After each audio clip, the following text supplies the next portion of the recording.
Some people come in with a full body armor, right? No emotions, like doesn't want to share anything. So I like to use motivational interviewing. What would your life look like if you didn't have these issues, right? And just kind of start exploring that avenue of what their life would look like without having a substance abuse problem, right? And just for them to envision that, right? So that's really my motivational interviewing is my first step to like start breaking off those layers.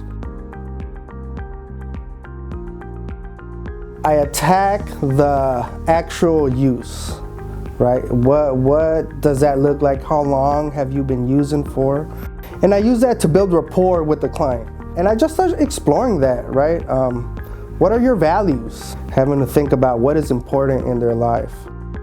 Next step is actions, right? Because my actions, they dictate what I value, right?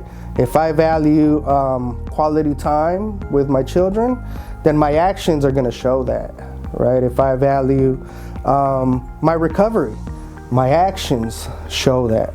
So that's what I try to let them know.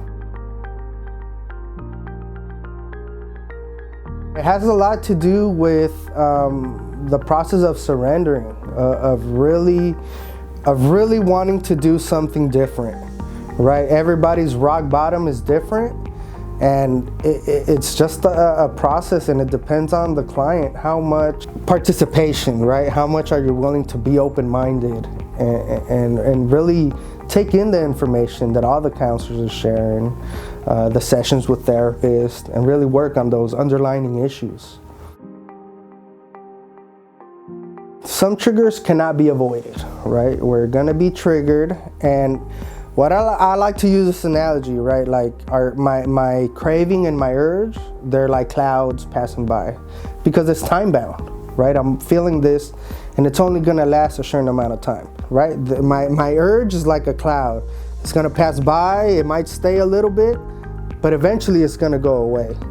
So I try to teach him the coping skills of distraction, mindful, right? Being mindful. And sometimes we just have to feel them. We have to sit there and feel them, but we have to have a good support system. I think it's a great opportunity to come back to a place that was safe, that felt a lot of progress, and really listen to what it's like being in recovery, being sober, with work, with life, with stressors, and just come in and really speak to it in a familiar place, right? Even though there's different people from different times that we're here, but it's PBR, right? We're all in the same group. Once we start talking about it and sharing it, man, 10 other people relate to doing the same exact thing. We have a group here called Sanctuary Circle, right? Where a particular client is able to share their life story in the group, right? And the platform is theirs. And we encourage to share everything. So at the end of the group, I've seen it firsthand where people come up to the peer and like, hey, your vulnerability made me want to share my story, right? Because they're talking about trauma, they're talking about experiences, abuse, right? And also they relate. I used to do that.